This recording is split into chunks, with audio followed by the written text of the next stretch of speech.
Hey! Can you hear me? I think I got him. Sorry, can you repeat that? Marvin? That's not a person. What is that? That is not a fucking person! What? Marvin, talk to me. What do you see? What's going on?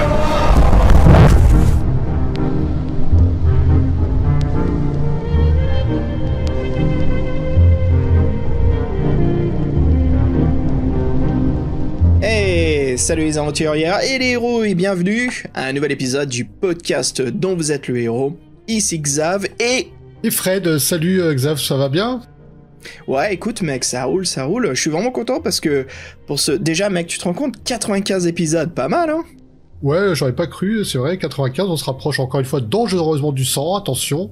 Et en tout cas, moi je trouvais que l'année commençait bien, on a fait des bons projets, des bons livres cette année, donc continuons sur une bonne lancée, on se fait un truc un peu indie cette fois-ci.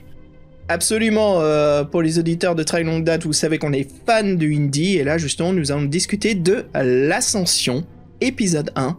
Survivre un instant de plus. Mais Fred, et mec, écoute, avant de discuter de ce livre-jeu, il y a pas mal de choses. Faut parler un petit peu. Il y a la semaine dernière, nous avons enregistré notre première table ronde avec les Patreons. D'ailleurs, salut tout le monde. Coucou.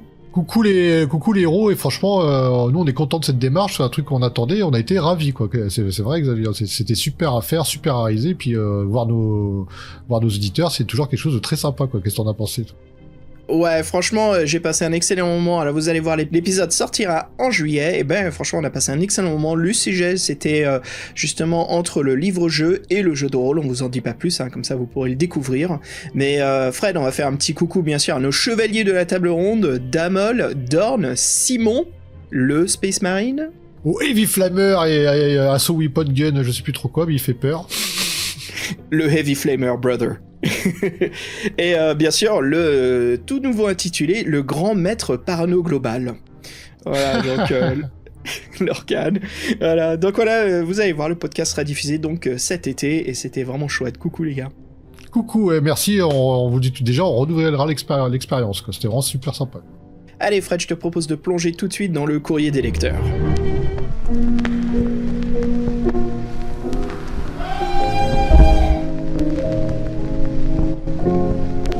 Alors récemment, Fred, on a eu un email d'un fan, Philippe, voilà, qui nous écoute, et qui travaille sur un projet de jeu vidéo old school sur les livres Quest de Tolkien, l'un qui est intitulé Night of the Nazgûl. Mais Philippe, justement, il me disait, il m'a contacté, il me disait, tiens, en fait, je cherche une version française, et il ne trouve pas cette version traduite, donc une traduction française du livre. Et je me suis dit, écoute, je vais passer par le podcast. Donc voilà, je fais une annonce, oyez, les auditeurs, auditrices. On aimerait, voilà, vous demander si l'un de vous a donc une copie PDF ou même une copie du livre. Et voilà, si l'un de vous là, si vous voulez bien nous contacter, nous écrire un email. Donc pour nous contacter, c'est pdvelh@to-seti.org. Aussi, Philippe, comme je disais, il fait donc un jeu vidéo old school, comme ça, je veux dire un peu comme vous savez, vers la fin des jeux vidéo Infocom, donc c'est les textes aventures avec du graphisme, mais là, vraiment avec une carte, avec une voix off qui fait donc la narration, vraiment, je dirais, le graphique texte aventure 2.0, quoi, vraiment chouette ce qu'il fait. Il a donc une démo que vous pouvez trouver sur Itch.io, et donc, dans la description du podcast, voilà, on mettra le lien si vous voulez voir. Alors bien sûr, Philippe m'a bien dit que c'est toujours en alpha, c'est en train de se faufiler en bêta, donc voilà, hein, c'est vraiment tout un début. En tout cas, je l'ai testé, moi je me suis dit que c'est assez prometteur, ça me dit bien de continuer, donc bravo à Philippe et puis bonne continuation. Et voilà, ceux à qui ça intéresse, n'hésitez pas à aller explorer. Bah moi ça m'intéresserait bien parce que le peu que j'ai vu là déjà sur sa page, ça donne envie. Oui, on voit que c'est les jeux old school qui prennent leur temps, mais ça fait du bien et comme il disait, c'est un moment pour s'évader de notre monde actuel qui est fou et cruel. Donc retournons dans les terres du milieu, c'est toujours sympa quoi. Absolument, ouais. Et en parlant de choses sympas, on a été récemment contacté par Amadou justement qui est en train de préparer un nouveau podcast qui va parler justement de pop culture. Dans chaque épisode, voilà, il fera une récap d'une année. Déjà, salut Amadou. Et puis pour son pilote, il voulait parler donc de le fameux magazine Piranha. Et Fred, il y a que 2 mots pour résumer ce magazine, non? Oui, on nous l'a rappelé, c'est austère et élitiste. Attention. Voilà, 2 shots d'un coup. Allez, ça commence bien le podcast. Donc voilà, tous les deux, on voudrait souhaiter bonne chance à Amadou, et voilà, on reste disponible. Je sais qu'il voulait nous inviter pour parler un petit peu du magazine Piranha, mais ça nous ferait plaisir. Ah, parce qu'on doit être les connaisseurs en France de Piranha en ce moment, vu qu'on les a couverts il y a pas longtemps. On est spécialistes. Ouais, c'est sympa parce qu'il y a même la rédac de Marteau et l'Enclume qui nous a contactés pour nous demander en fait la fameuse icône, tu sais Fred, là, les mondes... C'était quoi les mondes perdus?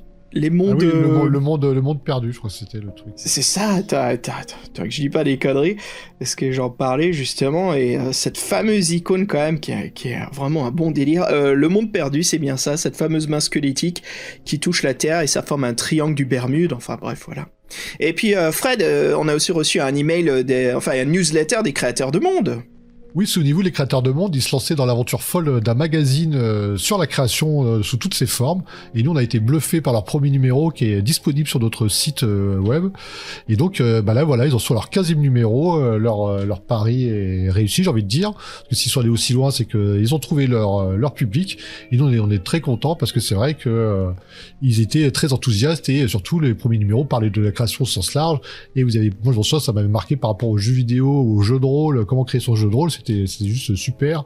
Et là, donc, ils font force, ils parlent d'un sujet qui parle à tout le monde, qui est l'univers de Double Huck, la star du transmédia, comme ils l'appellent. Et c'est vrai que voilà, donc, une création Cocorico qui parle d'un univers Cocorico, voilà, ça fait toujours plaisir. Et nous, on leur souhaite vraiment bonne chance, parce que des initiatives comme ça, voilà, ça, faut les soutenir. Donc, ceux qui connaissent pas leur magazine, je vous rappelle, vous êtes sur leur premier numéro qui est disponible sur notre site web, dans notre rubrique, Librairie, voilà. Voilà, vous avez donc un lien PDF qui est cliquable, mais vous avez aussi la couverture du magazine. Si vous cliquez dessus, ça vous amène au PDF et après vous pouvez imprimer, télécharger. Voilà, bien sûr, on a bien vu ça avec les créateurs de monde, c'est tout à fait autorisé. Et voilà, c'est pour votre plus grand plaisir. Fred, c'est marrant que tu me dis Cocorico pour Nullbug parce que j'ai pu rencontrer certains des designers du jeu vidéo. Donc c'est un tactical turn-based comme XCOM et compagnie qui est vraiment amusant avec toute l'équipe, et j'ai pu les rencontrer à un salon américain à PAX à Boston, le fameux salon du jeu vidéo, fameux PAX. Mais ouais, et puis j'ai pu parler un petit peu français, donc c'était chouette quoi. Je me suis dit Nullbug sympa, et puis même eux ils étaient agréablement surpris, ils se disent un français, voilà, ça y est, qui connaît un petit peu la culture, la pop culture de Nullbug, c'était chouette. Voilà, donc super, en tout cas vraiment une revue intéressante.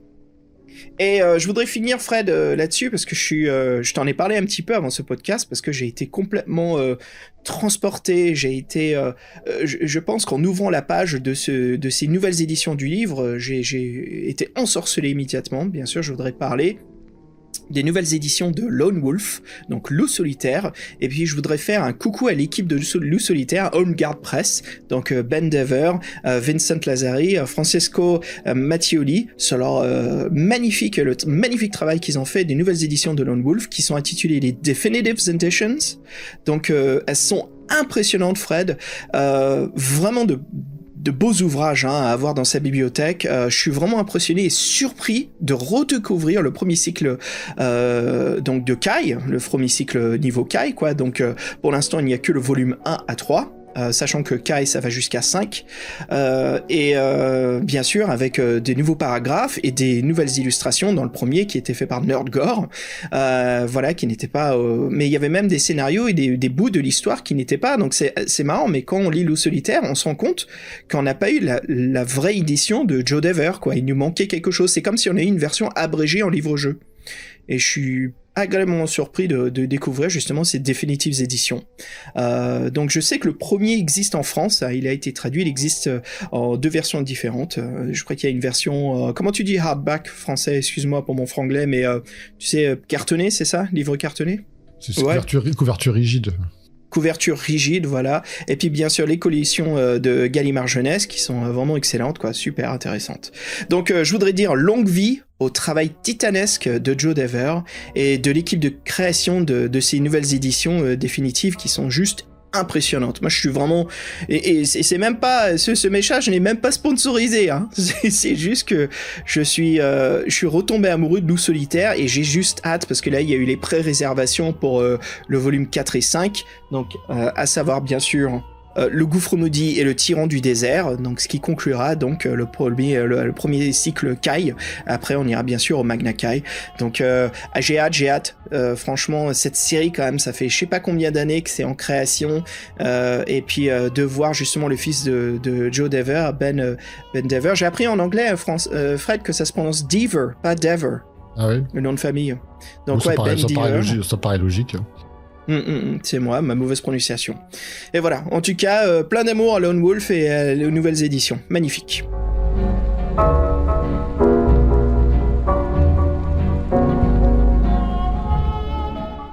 Et voilà, et Fred, alors dis-moi, justement, parlons de l'Ascension. Oui, parce que c'est vrai, comme on le disait dans les livres-jeux, il n'y a pas que Loup Solitaire ou les défis fantastiques, hein, et sûrement pas des rééditions sur éditions sous différents formats, comme le fait Gallimard, n'est-ce pas ? Et c'est vrai que ces dernières années, on retrouve énormément de nouveaux livres-jeux chez pas mal d'éditeurs, et surtout pas Gallimard qui réédite les mêmes, on le sait. Et c'est vrai que aussi les escape books, les escape quests, et même les bandes dessinées de votre héros, donc voilà, c'est large. Et donc c'est vrai que nous, voilà, il y a des choses qui sortent, donc là, c'est une recommandation de Fabien, un coup de cœur de Fabien. On l'a tous lu, et on a décidé de faire une émission, donc c'est sur l'Ascension.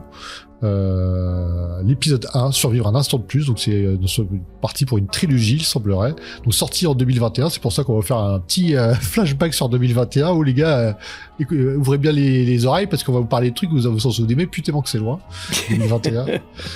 Et donc oui, en fait, ce qui est intéressant, c'est un nouvel éditeur, My Game Books, donc un livre indie de 209 paragraphes, c'est vrai que c'est pas les 400, mais c'est pas si court que ça, vous verrez.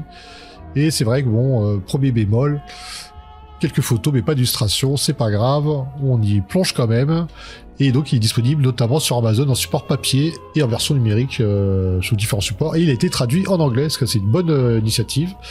Et bien sûr, dans les liens du podcast, vous aurez dans les informations du podcast, vous aurez un lien pour directement sur Amazon pour voir l'œuvre de l'auteur. Donc l'Ascension, qui comme ça vous n'aurez pas besoin de le chercher, il sera devant vos yeux et Bobby. Voilà. Voilà, donc ceux qui veulent faire pause tout de suite, attendre 48 heures, qu'ils se fassent livrer en Prime, et voilà, revenir sur le podcast, allez-y, on vous attend, il n'y a aucun souci. Et donc, ouais, comme on disait, il est sorti en 2021, donc c'est vrai que 2021, il y a peut-être des choses que vous avez loupées, alors je sais pas, qu'est-ce qui est d'intéressant qui s'est produit en 2021, pas forcément le livre-jeu, mais nous on aime bien parler un peu de tout, l'instant pop culture. Bah oui, bah justement, on va commencer par quelque chose qu'on a déjà discuté quelques fois. J'avais envie de dire maintes fois, j'étais pas loin tellement qu'on est en cause, mais bien sûr les nouvelles éditions de HeroQuest.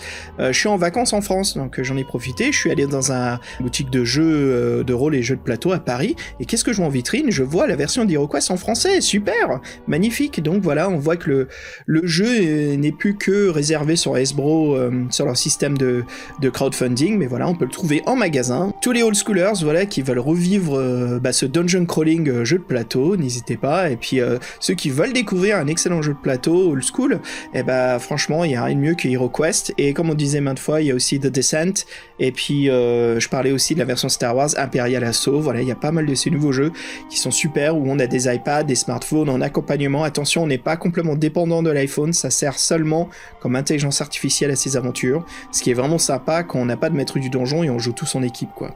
Mais Fred, Fabien, il nous a parlé aussi d'une recommandation de jeu de plateau. Oui, un jeu très sympa dans un univers que tout le monde connaît, c'est Scooby-Doo Escape, chez l'éditeur BlackRock Games. Et là, donc, le synopsis est simple, avec Sammy et toute sa bande, on enquête sur un manoir hanté, Spooky Mansion. Et beaucoup d'amusement, des énigmes très sympas, un jeu très grand public. Et donc c'est vrai que Scooby-Doo traverse les générations, parce que c'est un héros qui existe depuis 1969, et oui madame. Et cette fois-ci, le prix du jeu est abordable, 22€.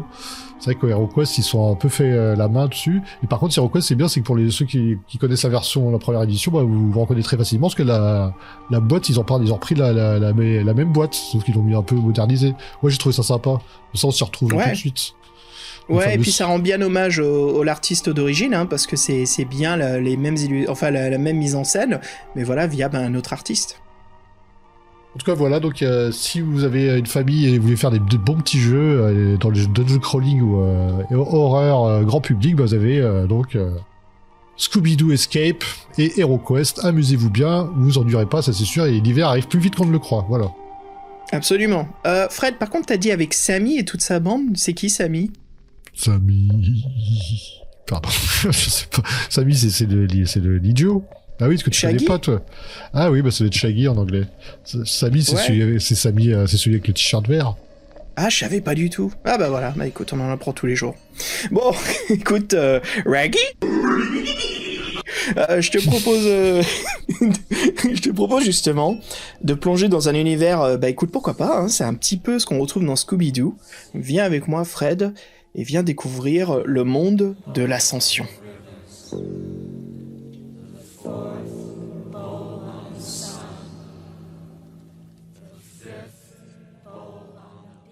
Le synopsis. Vous rentrez chez vous après une journée de boulot harassante. On vous a assommé, kidnappé, vous êtes enchaîné et vous ne savez pas ce qui vous attend. Vous êtes dans une pièce sordide. Que s'est-il passé ? Quel sort vous réserve-t-on ? Il va falloir agir et vite. Fred, l'ascension, ça commence tout de suite en thriller, prenant, grippant, et ça n'en finit pas.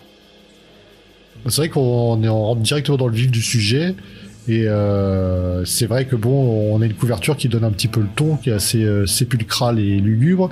Et en fait, on peut même lui reprocher d'être trop sombre, parce que c'est vrai qu'on manque des détails. Parce qu'on a vu qu'en éclaircissant l'image, il y avait des détails un peu plus sordides qui apparaissaient. Et donc, ouais, c'est une espèce de vue un peu avec la brume d'une maison abandonnée, un peu à l'écart, avec un arbre devant.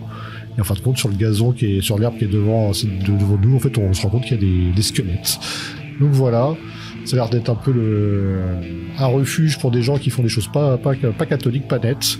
Et donc il semblerait que nous, notre héros, donc on n'a pas vraiment de passé, on se souvient pas de ce qui s'est arrivé avant, là on est enchaîné et voilà, donc ça va commencer tout de suite, quoi. Donc c'est vrai que c'est un côté thriller assumé, je pense, de The Ascension, Surviving a bit longer. Voilà. J'ai super bien dit. La bitlit, c'est ça tu dis, non? Le bitlight? Bitlit, c'est la bitlit. Bitlit. Donc vas-y, explique pour les auditeurs qui ne savent pas ce que c'est la bitlit. Oui, c'est la littérature de vampire à la comment ça s'appelait le film pourri. Pardon, faut pas que je dise ça peut-être. Tu parles de Twilight, j'imagine que tu parles pas d'entretien avec un vampire. Non, je parle pas de toi. Oui, bah il y a eu un arrêt qui a un peu lancé, mais c'est vrai que bon, ça a surtout explosé. Putain, un peu lancé, t'es gentil, toi. Anne Rice qui a carrément créé, je dirais, le côté gothique vampire, cette fameuse mode, je pense, qui est très, très inspirée du mouvement gothique, bien sûr. C'est quand même une... Je sais pas de quoi je parle, je suis sûr qu'il y a des goths qui nous écoutent, qui se disent, mais putain, mais de quoi tu causes, Xav? Donc je vais la fermer, je vais m'arrêter là tout de suite, mais voilà. Mais sachant qu'en France, on dit la bitlit, voilà. La bitlit. Donc voilà, pour parler de l'auteur, qui est David A. Gabriel. Alors, David Gabriel est un auteur français de 43 ans. L'Ascension, c'est son premier livre-jeu. Plus jeune, justement, il découvre les livres dont vous êtes le héros. Il adore, bien sûr, la saga de Loup solitaire, La Voix du ninja. Et la Voix du tigre. La Voix du tigre. Ah oui, La Voix du ninja. D'ailleurs, qu'est-ce que je viens de dire, Fred? Y a pas quelque chose au loin, là, qui va avoir un écho de ouf?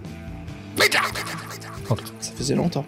David, c'est aussi un fan de la très grande saga des Défis Fantastiques. Alors, c'est un univers qu'il connaît bien, voilà, il est très passionné de lecture, notamment la science-fiction et voilà, la fantasy. Et ses auteurs préférés sont donc Roger Zelazny, Michael Moorcock, Joe Abercrombie et, bien sûr, le magistral Philip K. Dick. David est très éclectique dans ses loisirs, voilà, il aime les mangas, les jeux vidéo, le rétro gaming, le modélisme et les reptiles et le cinéma. Voilà, dans beaucoup de centres d'intérêt. Il est encouragé par sa femme et ses proches, voilà, ce qui le motive encore plus pour écrire de nouvelles histoires. Donc on en saura plus à son sujet, car nous avons fait un interview avec David, réalisé par Fabien Fred. Donc nous allons le passer bientôt pour accompagner l'histoire de ce livre. Oui, alors, donc vous en saurez plus avec l'auteur, et là, ce qu'on peut vous dire, donc, c'est que sur un autre interview qu'il donne sur le site My Game Books, le site de l'éditeur, on apprend qu'il a depuis toujours aimé l'histoire de survival. Il aime retrouver ce thème dans les livres-jeux. Il a des très bons rapports avec son éditeur, donc il encourage à écrire. Et donc David n'a pas hésité une seconde, il s'est lancé dans l'aventure. Et c'est vrai que lui, ses motivations, c'était de faire une aventure intense et sans aucun hasard. Donc c'est une aventure sans jet de dés. C'est une particularité, mais c'est vrai que j'ai pas pu trop fait attention assez rapidement. Et c'est vrai que bon, après c'est un survival horror, vous l'avez compris, donc il y a beaucoup de combats. Et donc c'est vrai qu'on vous le disait, le personnage est assez énigmatique dès le départ, limite amnésique. En fait, c'est un peu ce qui arrive souvent dans le livre-jeu. Donc il y a un personnage lambda auquel on pourra toujours s'identifier. Et en fait, le but c'est de s'en sortir, vivre un instant de plus. Et donc David s'est mis à la place du lecteur pour faire ses choix, pour décrire ses choix. C'est toujours intéressant. Et comme vous le disiez, c'est une trilogie qui est prévue. Donc voilà, de toute façon, on vous invite à écouter l'interview. Vous en apprendrez plus avec David grâce aux superbes questions et au superbe entretien mené par Fabien, qu'on retrouve dans notre émission, c'est cool. Allez, on vous dit à toutes.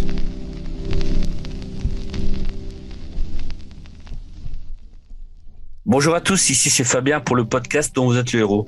Donc je vais vous parler d'un coup de cœur pour un livre qui m'a énormément plu. Ça s'appelle L'Ascension, épisode 1, Survivre un instant de plus. Et donc j'ai contacté l'auteur, David O. Gabriel, et il a répondu très gentiment à mon invitation pour une interview. Donc je vais vous en faire profiter. Donc je suis très content de discuter avec David. Salut David. Bonjour. Ça va, tu vas bien? Super, merci. Bah ça va, je te remercie. Je suis vraiment content de discuter avec parce que j'ai discuté déjà avec un auteur de bande dessinée, là une traductrice, et puis là un nouveau auteur, ça fait toujours plaisir. Voilà. Donc je vais te poser quelques petites questions en général, et après on va parler un peu plus de ton livre. Je voulais savoir par rapport à l'ascension, comment t'es venu ce thème, parce que c'est le thème du survival, du vampirisme. Est-ce que c'était quelque chose que tu voulais ou c'est venu par hasard? Alors, le thème du vampirisme, c'est venu un petit peu par hasard. Alors, c'est vrai que j'ai toujours beaucoup aimé les films de vampires un peu modernes, un peu plus matures, comme Entretien avec un vampire, par exemple.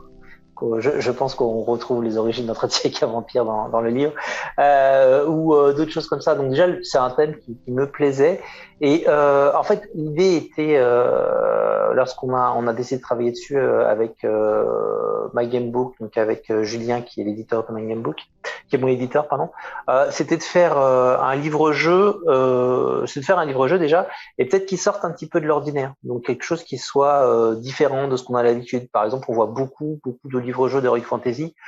Bon, je pense que ça n'allait pas apporter grand-chose d'en rajouter un dans la liste des N livres d'Heroic Fantasy. Donc, pourquoi pas un thème d'horreur, voilà, ça change. Et pourquoi pas un thème de vampire, puisque c'est toujours sympa les thèmes de vampire. Donc là, on est venu au fil de la réflexion à un survival, donc un jeu de survie face à un monde de vampires, dans lequel je voulais faire sauter les jets de dés, parce que voilà, les jets de dés, le hasard des jets de dés, je pense que ça nous embête tous de rater d'être à la fin du livre-jeu et de tout rater parce qu'on a raté les combats, parce qu'on n'a pas eu de chance au dé. Donc essayer de faire un livre-jeu voilà plus survival, sans hasard et autour du thème de vampire. En plus, il faut dire donc l'Ascension, c'est ton premier livre en fait, hein, donc tu n'as jamais écrit avant. Alors j'ai jamais écrit avant, j'ai pas nécessairement une formation de littéraire, donc du coup c'est un exercice assez difficile pour moi. J'espère que je m'en sors bien dans l'écriture et dans les mots. Mais voilà, oui, c'est vraiment mon premier livre et vraiment j'étais pas du tout préparé à ça. Et même à l'école, t'étais pas en français, tout ça, t'aimais bien rédiger? Non, ça n'a jamais été mon point fort, j'avoue. Parce que là, tu t'en sors bien, je trouve. Hein, donc c'est vraiment, moi je trouve que t'as du style et tout, et puis c'est bien écrit, et puis on entre vite dans le vif du sujet avec ton livre. C'est vrai, ce qui m'a plu, hein, parce que dès le début, on trouve le héros confronté à une situation, on sait pas si on va s'en sortir. C'est vrai que c'est ce qui m'a plu tout de suite en fait. Donc tu m'avais dit que tu avais écrit le roman pendant le premier confinement. Je voulais savoir combien de temps tu as mis pour l'écrire. Alors sur l'écriture, j'ai mis 4 mois, je pense. 4 mois, et ensuite il y a eu des phases de relecture. Initialement, notre première idée, c'était plutôt de le faire en mode application, donc plutôt sur une interface web, à travers un logiciel qui s'appelait Twin, qui était pas mal pour faire des trucs un peu dynamiques. Finalement, ça s'est pas fait. On n'a pas encore trouvé vraiment le logiciel qui permettrait de faire ça. Donc on s'est centré plutôt vers une version ePub, et là on a tout repris pour le mettre au format texte. Donc ça a pris un peu de temps, donc de tout reformater pour justement avoir des vrais paragraphes là où on avait plutôt des liens. Enfin, c'était une structure informatique, c'était un peu différent. Donc ça a repris encore, je pense, un bon mois de relecture, de remise en forme, et puis voilà. Après, il y a toujours des petites choses qu'on voit à la fin quand on les fait tester aux copains, mais je dirais en tout et pour tout 4 à 5 mois. En y passant le soir et de temps en temps quand on a un peu le temps. Et comment ça se passe en fait donc quand on écrit un livre dont vous êtes le héros?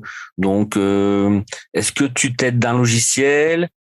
Est-ce que tu fais les paragraphes les uns à la suite, après où tu fais un passage, tu t'arrêtes, après tu en reprends un autre? Comment ça se passe? Tu peux nous en parler un petit peu? Alors, les bonnes pratiques, je les connais pas vraiment parce que je m'étais pas vraiment renseigné, donc ça va être très personnel comme réponse. Initialement, j'avais utilisé un logiciel qui s'appelait Twin, qui est vraiment intéressant parce qu'il permet de créer des paragraphes, des passages, et de les lier les uns avec les autres et d'avoir une vision graphique de ce qu'on fait. Donc ça, c'est intéressant. Et derrière, après, il va générer du code HTML, enfin du JavaScript, du code, une interface web. Donc pour ça, c'était pas mal. Au niveau façon de faire, j'avais le scénario en tête. Alors bien sûr, il y a toujours des ajustements. Après, on se dit ah ouais, mais si je faisais ça, ça serait aussi une bonne idée, etc. Donc fatalement, il évolue, mais la ligne directrice, je l'avais en tête. Je voyais à peu près comment ça allait commencer, à peu près comment ça allait finir. Donc ça s'est fait au fil de l'eau du coup. Et à chaque fois que j'ai une idée, je les posais. Alors des fois, quand c'était vraiment pas jouable, je les faisais sauter. Mais en général, je le faisais au fil de l'eau et je me disais tiens, dans telle situation, qu'est-ce que je ferais? Je vais pas non plus raconter le scénario là, mais par exemple, face à cette situation, est-ce que je fuirais, est-ce que je combattrais, est-ce que j'attendrais? Et à partir de là, on exploite chaque possibilité et on les met en pratique, on les écrit. D'accord. Donc j'ai vu l'ascension, il a 211 paragraphes. Est-ce que tu étais limité en paragraphes justement, ou tu pouvais continuer, ou alors c'est toi qui as dit bon j'arrête là, c'est bon, c'est fini? Alors non, j'étais pas du tout limité. J'avais un objectif à peu près de 40 à 45 000 caractères qui me paraissait un bon chiffre pour un livre pour commencer. Donc je me suis pas limité. Il y avait quelques passages supplémentaires que je me suis réservé pour la suite. Je t'ai dit que j'allais aussi faire une suite et donc certains passages qui se greffaient mal, parce que là tout se passe dans une maison par exemple. J'avais envisagé de faire des choses dans un parking aussi, mais là du coup ça se greffait mal. Donc tout ça, je me suis dit que je le garderai pour plus tard, mais non, pas de limite. Voilà, je me suis dit que ça racontait une histoire depuis le début jusqu'à la fin. Je voulais pas trop faire trop long, pour pas faire trop ennuyant, pas trop rapide pour pas faire non plus un truc qu'on finit trop rapidement. Donc voilà, je trouvais que 211 paragraphes c'était bien. Voilà, maintenant à voir ce que si on pense toi.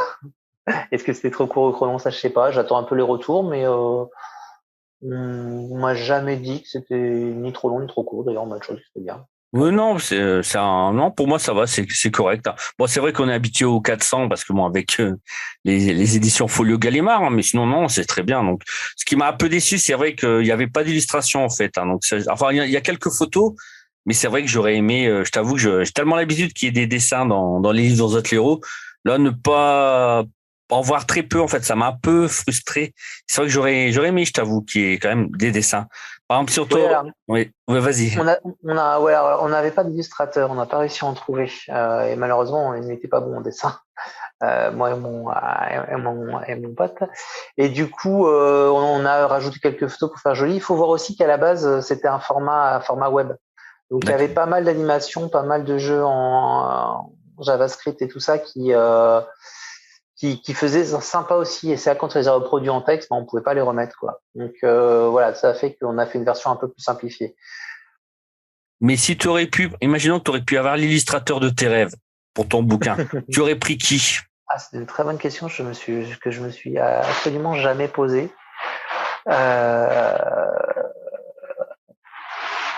Quel artiste? Je sais pas trop, je t'avoue là comme ça. Moi, je suis plutôt manga, donc du coup, ça va pas rentrer dans l'univers que je fais, ou comics. Donc, j'ai pas vraiment de nom à te donner sur cette question-là. Je l'aurais bien vu des dessins plus graphiques, plus en noir et blanc,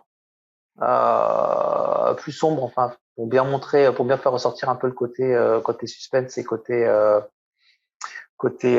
peu flippant, quoi. Mais à part ça, un dessinateur, j'ai pas d'idée là comme ça. En plus, quand j'ai lu l'Ascension, moi je t'avoue, parce que moi j'aime beaucoup les films d'horreur, et c'est vrai que j'avais l'impression de revoir certaines scènes de films d'horreur.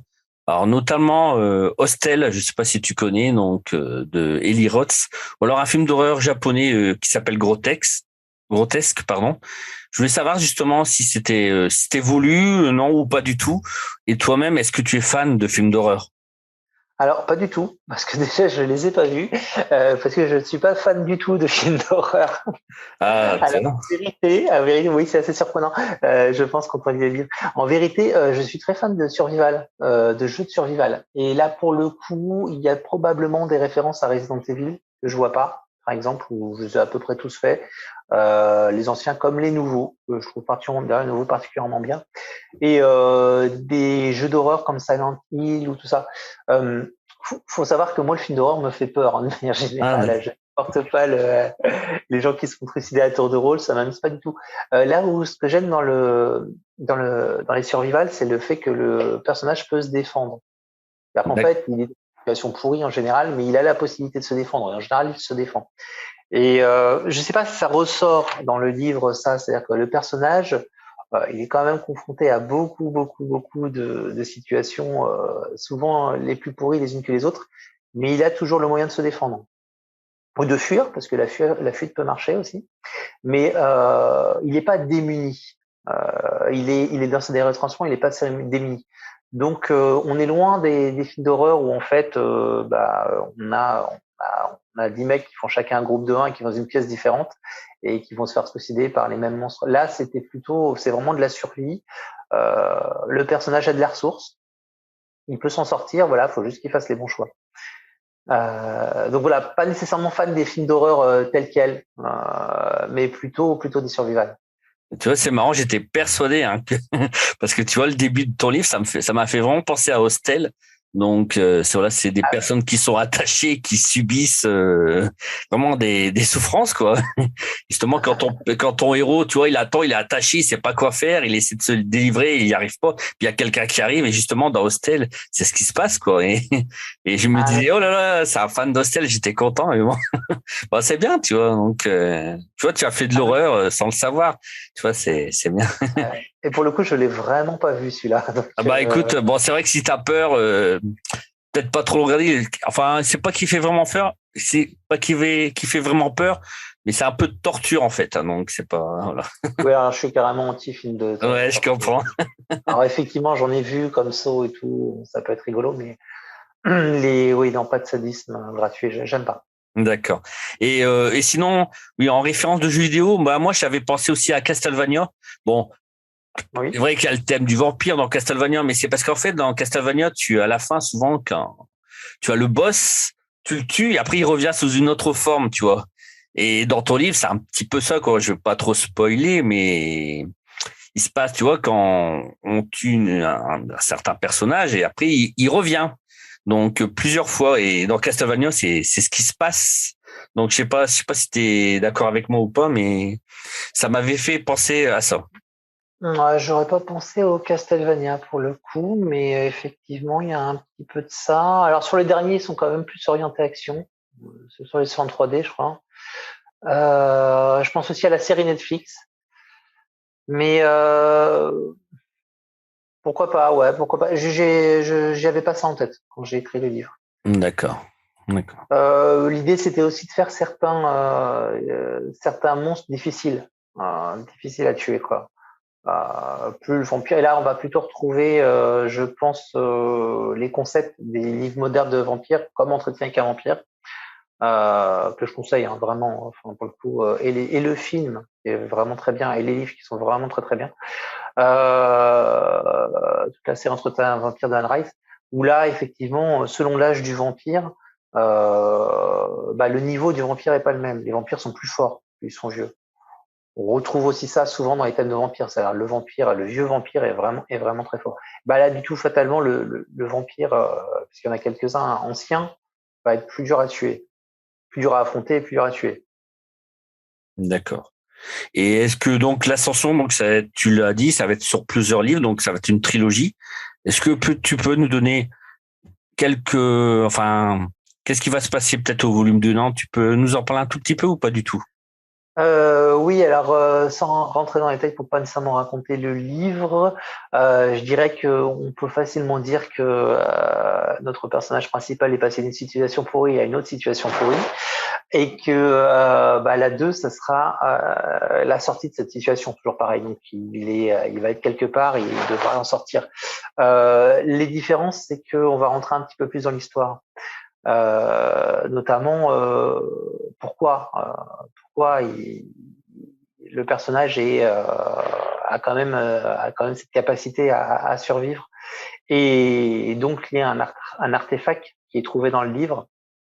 Je pense que tu vois de quoi je parle. Oui. Et donc ça va centrer là-dessus, faire entrer d'autres choses aussi pour faire un peu de nouveauté, donc plus de personnages, plus d'interaction avec des personnages. Des alliances possibles, voire probables, voire improbables, quoi. Donc rajouter un petit peu plus de choses qu'il y avait dans le premier. Donc toujours pareil, toujours cette notion de survie. Donc le personnage va essayer de survivre à des situations toujours compliquées, peut-être un petit peu moins tout seul, donc faire un peu plus d'interaction avec d'autres personnages et continuer à essayer de comprendre ce qui se passait dans la maison, pourquoi. Parce qu'il se passe des choses dans la maison. Je sais pas si tu vois, il y a quelques éléments. Ça dépend si t'es passé sur les bons chapitres. Il y a des choses qui se passent dans la maison. Il recherche quelque chose, le maître de la maison. Et voilà. Et qu'est-ce qu'il recherche et qu'est-ce qui fait que toi, t'es un peu spécial. Tout ça, voilà. Je vais commencer à en parler dans le deuxième et essayer d'aller vers la fin. Et là aussi, j'ai certaines idées. D'accord. À peu près. La fin, je l'ai bien en tête, le cheminement à peu près, donc voilà, à voir pour la suite. Tu sais à peu près quand ça va sortir ou pas du tout, le deuxième chapitre? Le deuxième, écoute, le deuxième, il est en cours, je fais ça tranquillement.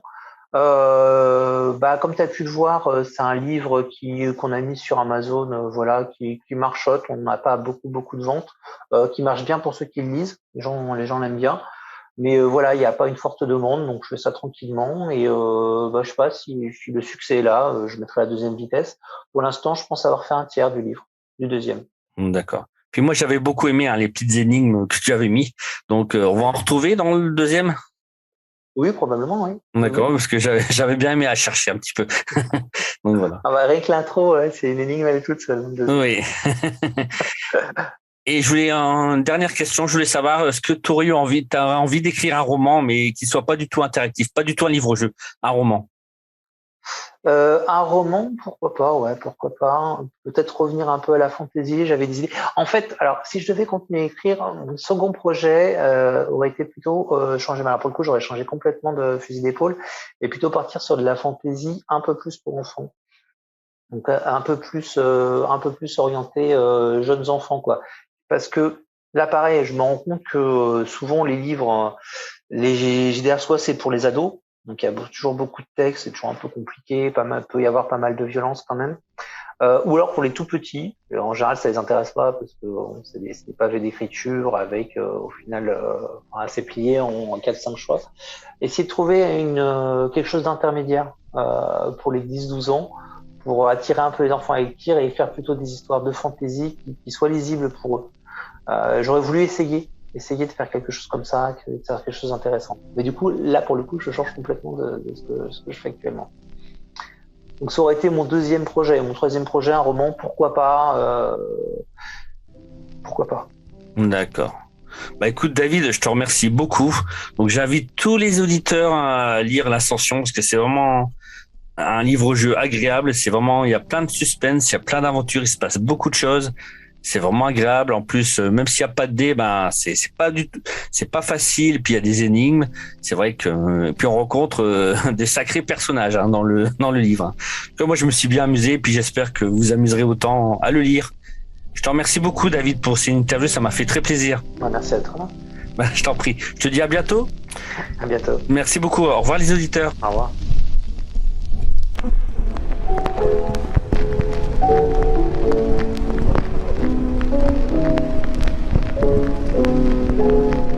Super interview, franchement, Fred. C'est vraiment, c'est toujours un plaisir en fait d'entendre l'écrivain d'un livre nous parler justement de ses passions, son inspiration et sa motivation en fait pour écrire des livres-jeux. Non, c'est intéressant, puis on voit il était parti sur un projet un peu différent, même pas en format livre, avec son application. C'est intéressant, on a bien savoir ce qui s'est passé réellement. Mais ouais, en tout cas, oui, c'est toujours bien de voir la motivation, et c'est vrai que, on en reparlera ensemble, mais c'est vrai qu'on peut voir des références cinématographiques, en fait, que David n'avait pas spécialement quand nous on avait des idées qu'on a lu son livre. Mais par contre, ouais, les références aux jeux vidéo, là, elles sont assumées, il en parle très bien. Donc ça, c'est un sentiment que j'avais lu en faisant l'aventure. Surtout quand ce livre a été écrit, ouais, Resident Evil 7, et je sais pas si David avait joué donc au 8, The Village, mais absolument on sent cette inspiration de se balader dans un manoir, de trouver des codes pour ouvrir des portes, de trouver des clés, de trouver des items pour se défendre, mais bien sûr sans avoir ce côté méta jeu vidéo, quoi. Le livre-jeu est vraiment très bien écrit là-dessus, et c'est un livre-jeu assez spécial qui, voilà, n'a pas de système de dés ou de fiches de personnages. Nous avons juste un inventaire, nous allons trouver des armes et des objets. C'est comme ça qu'on utilise le jeu, d'où son côté, vous allez voir, où il y a pas mal de puzzles quand on joue au jeu. Voilà, il y a des devinettes, il y a des images qu'il faut déchiffrer pour trouver un code. Il y a pas mal de petites choses qui sont vraiment, moi je trouve très amusantes, Fred. Vraiment une bonne expérience. Et Fred, il y a un truc dans l'interview qui m'a vraiment surpris quand on écoutait, hein, et Fabien a bien fait de poser la question. Fabien, comme ceux qui savent dans le podcast, est fan de films d'horreur, hein, d'épouvante, et quand il pose la question à David, et David dit non, pas du tout, c'est pas tout son truc, je suis surpris à quel point il maîtrise le sujet sans en être fan, sans vraiment regarder un peu ce cinéma gore porn ou horreur, épouvante. Voilà, Fabien avait l'exemple parfait de Hostel, hein, Delirot, mais je suis vraiment surpris car il maîtrise très bien le sujet, il sait nous tenir en adrénaline et vraiment nous faire comprendre que la situation est difficile et qu'on est à deux doigts de mourir à chaque fois. Oui, c'est vrai que le titre de bouquin est représentatif d'aventure, quoi. C'est vraiment vivre un instant de plus. En tout cas, c'est toujours sympa d'avoir les auteurs dans l'émission. On en apprend toujours un peu plus sur leurs œuvres. Donc là, c'était très sympa. Encore une initiative de Fabien. Et voilà, donc nous, c'est un coup de cœur indie du podcast. On espère que vous avez apprécié l'aventure. Et puis nous, voilà, on va faire un petit résumé. Ouais, c'est parti. Allez, venez avec nous. Plongeons dans l'univers de l'ascension. Fred, viens avec moi. On se réveille dans un souterrain. On est enchaîné à un mur et on entend des cris au loin de quelqu'un qui est en train de se faire assassiner, trucider, éventrer. On ne sait pas ce qui se passe. Il n'y a pas de lumière et nous voici dans notre cachot. Mec, écoute Fred, avant de plonger bien sûr dans cet univers horrible, je te propose de faire un petit morceau de musique histoire de digérer tout ce que l'on vient de discuter et aussi de se mettre dans le mood. Qu'en dis-tu ? Ah oui, c'est vrai, on a failli oublier la pause musicale, c'est pas bien. Bah oui, je pense qu'on va avoir un truc à la Castlevania, quoi, un truc gothico-japonais entraînant 16 bits. C'est un artiste japonais, mais c'est plus une musique, c'est de l'électro, mais horreur, avec un petit côté épouvante. Ça va être sympa aussi. Ouais. Donc voilà, je te propose d'écouter l'artiste Tsuzing avec le morceau donc en japonais. J'ai dû faire un Google traduction en français qui est bien sûr Lever du soleil à l'est seulement et je ne suis pas abattu. Voilà, on vous dit à toutes. À tutti.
Fred, il faut qu'on se tire de ce cachot, on va se faire bousiller.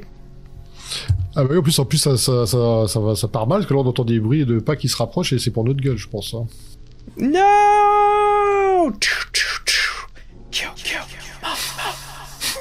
Nous voici dans l'univers de l'Ascension. Alors franchement, David Gabriel, vraiment une œuvre. Moi, j'ai passé un très bon moment. Comme je l'ai dit juste avant la musique, hein, ça m'a tenu en haleine plusieurs fois de suite. Il y a vraiment des moments où j'étais agréablement surpris et pris au point que l'action était tellement entraînante, donc c'était chouette. Alors pour vous parler un peu plus de cela, voilà, nous allons rentrer dans le livre. Ceux qui veulent éviter les spoilers, hein, comme l'œuvre est assez récente, voilà, on vous propose d'arrêter le podcast ici, car nous allons discuter justement un peu de tout. Voilà, ça ne sera pas spoiler free, comme on entend sur YouTube. Fred, comme d'habitude, discutons des moments forts, de ce qui nous a plu, ce qui nous a vraiment marqué, voir un petit peu nos différences de choix. Je te propose de le faire un petit peu en crescendo. Comme ça, on peut justement expliquer la narrative à nos auditeurs. Tu veux commencer ou je commence? Dis-moi. Bah ouais, ce qu'il faut dire en fait, c'est que ce livre, c'est un peu une histoire de rencontres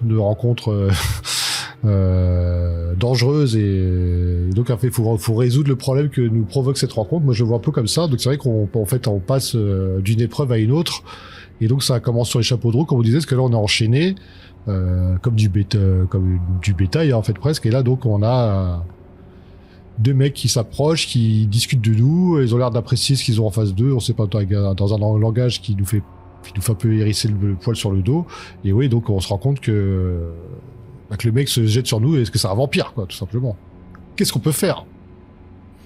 Et c'est là où il y a plusieurs choses qu'on peut faire. Confronter, on peut discuter, on peut... Oh non, ça c'est un peu plus tard, je pense, parce que bien sûr, on va quand même être confronté à plusieurs personnages, mais là, on peut essayer de trouver en fait une façon, une possibilité de sortir. Moi, écoute, j'ai tiré sur la chaîne pour essayer un petit peu de retirer cette fameuse chaîne enclenchée au mur, en pensant bien sûr aux maintes films d'horreur que j'ai vus. Je me suis dit peut-être qu'il y a une possibilité de tirer, parce que c'est des vieux cachots, c'est des trucs qui datent du Moyen-Âge, je sais pas quoi, donc peut-être qu'il y a un gros clou qui va se tirer et se retirer. Et bien sûr, ça a été mon cas, ce qui m'a fait, ça n'a pas retiré toute la chaîne et les menottes autour de mon poignet, mais ça m'a permis d'avoir un clou comme une arme, voilà, d'attaque.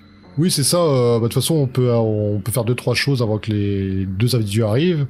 Bon après, oui, comme tu disais, on n'arrive pas vraiment à le détacher. Et de toute façon, quand le vampire se jette sur nous, là, tout d'un coup, on a un regain de force, et c'est grâce à cette action-là qu'on peut se sortir de cette première rencontre, qui est déjà très délicate, parce que on n'a pas, en fait, il y a qu'une seule façon de bien sortir de cette scène, et c'est en tirant sur ces chaînes. Et c'est vrai que si on fait pas ça, l'aventure se termine assez rapidement, vidée jusqu'au sang par un vampire, quoi. C'est très rapide, hein. C'est très très rapide, et disons que David nous donne quand même assez d'indices dans le texte, de savoir quelles décisions sont quand même les plus dangereuses et plus risquées que les autres. Plusieurs fois aussi, il nous reprend quand on prend une mauvaise décision parce qu'on est trop curieux. David nous redonne un deuxième paragraphe en lui disant « Est-ce que vous êtes sûr de vouloir faire ça ?» Il nous donne des indices. En gros, c'est des indices entre parenthèses. « Qu'est-ce que tu fous? Tu vas aller crever, ne fais pas ça. » En lui disant, bien sûr, avec une prose qui est écrite où les bruits sournois s'amplifient. On se dit en tant que joueur, ok, là ça veut dire que je vais bientôt crever, il faut faire demi-tour, mais bien sûr, voilà, David compte sur notre curiosité pour avancer, et justement, on va payer le prix fort. Et ça commence tout de suite dans cette première phase d'attaque, parce que là c'est le combat. On est non seulement prisonnier, comme vous a dit dans le synopsis, on sait pas pourquoi on est là, qu'est-ce qui se passe, qui sont nos ennemis, on sait pas trop, donc on se défend, et c'est déjà le combat jusqu'à la mort, hein, où voilà, on peut bien sûr, en faisant le bon choix, devenir vainqueur.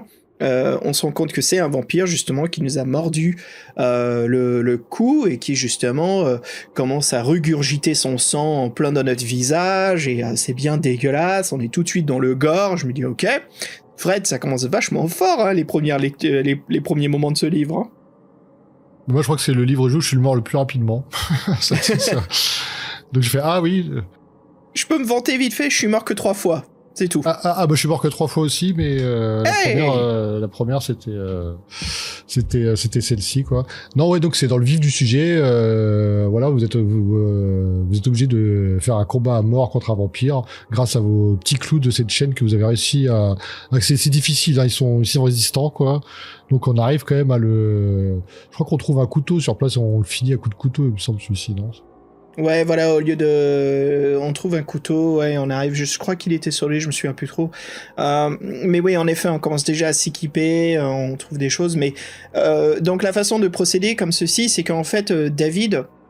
quand il écrit ses séquences d'attaque, Fred, ou ses actions, en fait, les moments des actions, c'est un peu comme du jeu de rôle, tu sais, on a l'habitude de dire, tu sais, un tour, c'est 3 secondes dans la vie, mais finalement, ça peut prendre un quart d'heure autour d'une table de jeu de rôle. C'est un petit peu ce que fait David, donc il coupe chaque geste, souvent de l'attaque, par des choix de paragraphes. Donc au lieu de faire des jets de dés, il nous propose justement plusieurs actions possibles, et bien sûr, il faut prendre soit celle qui nous paraît la plus sûre, ou la plus efficace, pour réussir un combat. Et finalement, c'est bien, parce que ça crée ces combats très très entraînants. Bien sûr, ça me fait penser au fameux combat de la Citadelle du Chaos contre Balthus Dire, donc ce fameux magicien. C'était un combat qui était à moitié lancé de dés, mais à moitié de narrative.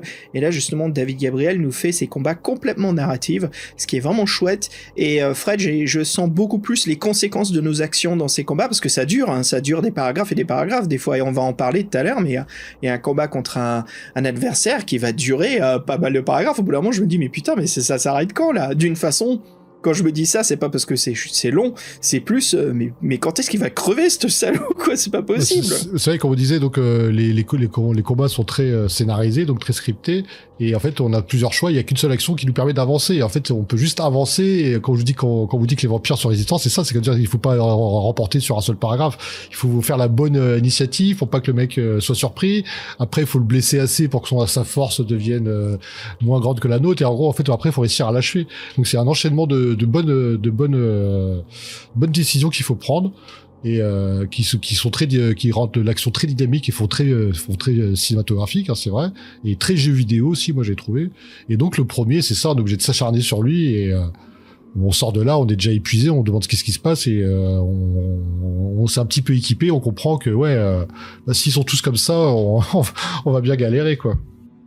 Ouais, donc moi, écoute, ce qui m'est arrivé, pour parler un petit peu des moments qui sont possibles ou pas, ce qu'on peut rater, vivre, j'ai continué à travailler les cachots. Bien sûr, on peut continuer, on peut s'arrêter, explorer. Je me suis arrêté pour explorer un autre cachot, pas loin d'une autre. En parcourant un long couloir, on voit un escalier au bout. Avant de monter l'escalier, j'entendais quelqu'un se faire attaquer. J'ouvre, en fait, c'est une jeune fille qui se fait attaquer par un vampire, et je vais à son secours, tout doucement. Puis au dernier moment, schlac, j'attaque le vampire dans le dos, et j'arrive à le tuer après quand même un bon combat qui dure un petit moment. Mais hélas, la fille a son sang, enfin le vampire a trop absorbé de son sang. Elle est en train de mourir. Elle meurt dans nos bras. Et David nous donne un petit instant de regret qu'on n'ait pas pu faire plus grand chose, qu'on n'ait pas pu la sauver. On prend un vêtement qu'on met autour d'elle, comme ça elle meurt au moins dans des vêtements, et qui voilà quoi, c'est la fin mince. C'est ce moment dramatique qui est très connu de la situation horreur d'une histoire qui marche toujours très bien, qui est très efficace, quoi. On se dit merde, on a voulu jouer le héros, on a quand même réussi à battre l'adversaire, mais c'est juste trop tard, et c'est un parcours de circonstances. Rien n'était possible dès le début, c'était déjà condamné comme situation. C'est vrai que ce combat-là est encore plus difficile que le premier combat. Je m'en souviens, parce que en fait, on peut essayer de le charger avec un pieu aussi improvisé là, qu'on le plante dans le cœur. Et en fait, si on s'acharne avec ce pieu plutôt que des coups de couteau, le mec le retourne contre nous, quoi. Donc c'est toujours des choix on the edge, à la limite, et tous les ennemis. Pour les buter, vous avez beaucoup de possibilités, mais en fait, compte, il y en a qu'une seule qui est bonne à chaque fois. Donc, faut pas se tromper. Et c'est vrai que ce combat-là, on peut ne pas y aller, mais et même quand on y va, de toute façon, elle meurt. Mais bon, on va dire que ça faisait partie du scénario. Mais moi, ce que j'ai bien aimé dans cette espèce de sous-sol, c'est qu'il se rend compte un peu là où il est tombé, parce que là, en fait, il y a carrément les salles, elles ont des noms comme le cellier, et en fait, là, c'est des trucs un peu dégueulasses qu'on retrouve, qui font très ambiance. Ouais, limite Human Centipede, j'exagère un peu, Mais il y a des humains qui sont reliés entre eux par intraveineuse et le sang circule dans une espèce de circuit fermé entre eux, mais ils sont tellement pompés qu'ils sont tout anémiques. En fait, ils sont un peu des millésimes de vin, de mélangeant les sangs. Bon, bref, c'est goré à souhait, quoi. On parle pas de la boucherie où, ben voilà, c'est soit l'idée comme des quartiers de vente. Mais ce qui est bien, c'est qu'aussi, il y a des vampires, mais il n'y a pas que des vampires. On peut aussi tomber sur des humains. Il y en a un qu'on peut un peu se servir, d'ailleurs. Ouais, il y a déjà le premier humain, si je me trompe pas, qu'on rencontre, c'est dans le cellier, hein, on rentre à l'intérieur, en fait c'est une cave à vin, mais ce n'est pas du vin, bien sûr, c'est du sang, voilà, qui est stocké par les humains. Ils nous voient et on peut... Alors il y a différentes situations, Fred, devant ce personnage, comment on s'y prend, est-ce qu'on ment, est-ce qu'on pose la question. Écoute, moi je l'ai joué d'une façon tel sous-fifre, c'est le grand maître qui m'a envoyé ici, j'ai une tâche à accomplir... Donc ouais, c'est des moments sympas où justement on joue plus sur le dialogue et des fois on peut se sortir d'une situation sans se battre, donc on se rend compte qu'il y a déjà ce choix-là si on fait les bons choix voilà de tchatch. Et mais c'est sympa quand même cette ambiance, on se dit ah oui, non seulement on était dans les souterrains, mais maintenant on se rend compte que c'est ce qu'on appelle, on le verra plus tard, c'est ce qu'on appelle les nids, donc les fameux nids à vampires, où les vampires résident un peu en communauté dans une maison où ils ont tout ce qu'il faut pour survivre. Mais ça veut dire en gros qu'on est entouré de grands vampires, quoi. Ça va être une situation très coriace pour s'enfuir de cet endroit. En plus, ce mec-là, donc c'est marrant, c'est qu'on peut l'interroger. D'ailleurs, c'est le seul qu'on ne tue pas dans l'aventure. Ouais, en fait, c'est ce que j'ai dit dans ma critique, je dis on peut, mais en fait non, c'est le seul où en effet il y a que le dialogue à ce moment-là, quoi. Tous les autres, ça va être des combats, on va en parler après, mais mon dieu, les combats, quoi. Et en plus, c'est donc l'info qu'il lui donne, c'est que donc là, effectivement, dans un sous-sol, et en fait, si on arrive à sortir du sous-sol, on va atterrir dans une baraque qui sera encore aux mains de tortionnaires, entre guillemets. Donc voilà, le sous-sol qui est notre premier objectif, qui est déjà difficile, parce qu'on a déjà coltiné 2 vampires. Ben voilà, c'est que le début. Donc, et là, c'est vrai que l'auteur revient sur cette idée de progression pour jouer avec le titre la thématique de son livre, qui est survivre un instant de plus, quoi. Et c'est vrai que ça commence déjà à partir de là. Et c'est vrai que survivre un instant de plus, cette idée-là va revenir beaucoup plus vite et beaucoup plus fréquemment alors j'allais dire la deuxième partie du bouquin, quand on monte au rez-de-chaussée, quoi. C'est ce que j'allais dire, même le titre du livre, l'ascension, parce que dans tout le livre, on ne fait que monter plusieurs niveaux pour enfin pouvoir trouver la sortie de la maison. Parce que bien sûr, une fois qu'on sort de la maison, ça sera la fin de l'aventure. Mais rien que ça, quoi, l'ascension, on comprend, et je suis sûr, ouais, c'est très bien pensé, quoi. C'est constamment cette épreuve de force. Et Fred, d'ailleurs, donc il y a un moment que j'ai trouvé vraiment sympa, il y a ce fameux couloir où on voit, donc je crois que c'est là où il y a tous les humains qui sont entubés, et puis on a un garde en fait qui regarde une sonnette d'alarme, c'est ça, qui se pose des questions sur nous. Ouais, et puis donc bien sûr, on peut gagner un petit peu de temps de comment dire, on peut en fait faire en sorte qu'il se méfie pas de nous si on est pensé à trouver une salle apparemment avant, où il nous fallait une fameuse clé, qui est la clé de j'avais noté, c'était... De la remise. La remise, ouais, et si on va dedans, on peut s'équiper, on peut trouver quand même des vêtements frais déjà, voilà, des vêtements non tachés de sang, où ça se voit clair et net qu'on est un prisonnier qui s'enfuit. Mais là encore, c'est marrant parce que avant que la baston commence, avec ce suivant, cet esclave, qui a des doutes de nous, il nous pose des questions, qu'est-ce que vous faites là? On a un message urgent à mettre au grand maître, ah bon, il se méfie de nous, David nous dit justement qu'il jette des coups d'œil à l'alarme, à la sonnette d'alarme, on se dit oh merde, donc il faut anticiper ça. Et en gros, ce qui se passe, c'est qu'il se méfie trop. Enfin, moi, en tout cas, vu mes choix, il s'est trop méfié. Mais j'ai pu faire croche-patte ou l'empêcher d'attraper la sonnette d'alarme. Et après, c'est le combat. Et ce que j'ai remarqué, c'est que David nous montre bien que nous-mêmes devenons un monstre à travers ce livre, parce que on devient frénétique, on tue nos assaillants, on les plante plusieurs fois de suite, on s'attaque à eux. En fait, c'est presque qu'on les réduit en purée, quoi, tellement qu'on met de coups de poignard. Et voilà, David nous explique bien ça, qu'on perd le contrôle de nous-mêmes, quoi, nos propres actions, tellement qu'on est en frénésie. C'est vrai qu'on peut aussi, donc on doit le torturer pour lui soutirer des informations, parce qu'ils sont quand même dévoués corps et âme à leur maître. Et c'est vrai que pour avoir ces informations-là de l'étage et tout ça, donc il faut qu'on le torture un peu psychologiquement, ne serait-ce. Et on a la possibilité de torturer physiquement, mais bon, ça change pas grand-chose. Et c'est vrai que oui, donc notre personnage part un peu en vrille, s'étonne un peu de la violence dont il est capable. Bon, en même temps, il vient de se fader deux vampires il a déjà eu des morts autour de lui, donc ça se comprend. Et donc, en fait, c'est l'instinct de survie, bien sûr. Et c'est vrai qu'en fait, donc ce sous-sol est fermé par un code, par une espèce de digicode avec un code, c'est con ce que je dis. Et donc en fait, là on peut avoir l'information, on se retrouve des petits papiers, des bouts de papier, il me semble. Et là il y a une petite énigme où il faut retrouver le chiffre qui a été écrit. Bon, c'est pas trop difficile parce que j'ai réussi à le trouver, donc c'est que ça devait être facile. Je sais pas. Ouais, c'était une critique que j'avais. Je trouvais que qu'il y a ce jeu-là, puis il y a une devinette qu'il faut trouver pour un mot de passe sur un ordinateur. Je crois que non, c'était ça. C'est vers la fin, c'est pour le livre. Le livre, ouais, c'est pour le livre. Voilà, il faut annuler l'enclenchement d'un piège. Mais j'ai trouvé que là, on pouvait augmenter un petit peu la difficulté parce que l'idée est bonne. Surtout l'idée du puzzle visuel, et puis il y a aussi un pad numérique d'une porte digitale. Bon là c'est moins un puzzle, mais c'est plus qu'il faut trouver un ordinateur avec il faut trouver le mot de passe pour trouver le clé. Mais je trouvais qu'on pouvait augmenter un petit peu le niveau de difficulté parce que c'était amusant en fait. Moi j'aime bien ces jeux-là visuels dans les livres-jeux. Je suis vraiment un très grand fan du puzzle interactif comme ça, enfin le puzzle visuel en fait, que ça soit pas que dans le texte. Oui, c'est vrai après, c'est sur le problème de doser la bonne difficulté. Est-ce que tu veux t'adresser au plus grand nombre ou tu veux faire un peu de rebuter, voilà, après, bon. Ouais, c'est très difficile de trouver ce juste milieu, que ça soit assez difficile, mais sans être, comment dire, prise de tête, quoi. Au bout d'un moment, c'est merde, tu n'y arrives pas et ça te bloque complètement. Donc là, avec tout ça, donc là, vous avez trouvé un pied de biche et 2 cocktails Molotov, normalement, si tout va bien. Ouais, on trouve de l'alcool et des draps d'un lit, c'est ça, et on fabrique nous-mêmes les Molotov, et puis c'est bien, on en a 2 quoi, pour se défendre. Donc voilà, donc là vous êtes un peu plus paré, vous avez un couteau, un briquet, une nouvelle tenue, un pied de biche et 2 cocktails Molotov, des clés, quelques clés qui traînent. Donc là, avec le code, on sort du sous-sol et on arrive dans un rez-de-chaussée. Et là, on se voit, il y a un couloir avec 3 portes, je crois. Et là, en fait, on n'a qu'un seul choix, parce que la porte qui semblerait donner vers l'extérieur, qui est une espèce de baie vitrée, est fermée. Et donc, on est obligé de se rendre sur les portes du côté. Et là, j'ai envie de dire que c'est le début des emmerdes, quoi. Des vraies emmerdes.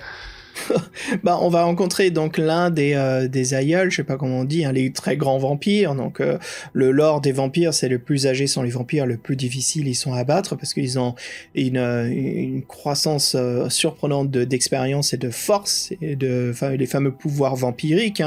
Le glaire, je sais pas comment ça s'appelle ça en français. Le glaire, c'est quand les vampires nous font un petit lavage de cerveau, tu sais, en nous observant, en nous regardant et on devient tout possédé en fait. On obéit un petit peu à leurs vœux. Mais bon, bref, voilà, c'est des vampires très balèzes. Et on en rencontre un, on arrive dans une grande salle de bain, avec une grande baignoire victorienne, et donc à l'intérieur, il y a une très très belle femme, voilà, en train de prendre son bain, qui nous charme, qui nous dit de s'approcher. Bien sûr, c'est ce fameux pouvoir de vampire que je décrivais juste avant, le pouvoir d'attirer, voilà, de faire ce petit lavage de cerveau. Et on peut résister, il faut juste faire les choix qui sont bien sûr évidents. Non, on va pas s'amuser avec la vampire nue dans la baignoire. Bien sûr, c'est évident, c'est un piège. Reculer, résister, ce qui est très difficile. Plusieurs fois, il faut se battre contre ce pouvoir 5 ou 6 fois d'affilée, on te demande, et de toute façon, t'arrives comme à porter à un moment ou à un autre d'elle. Ouais, et c'est là où il faut commencer justement à se défendre. Là, on peut faire plusieurs choses. On peut essayer d'attaquer au pied de biche, au couteau. En fait, on commence à avoir accès à notre inventaire pour se défendre.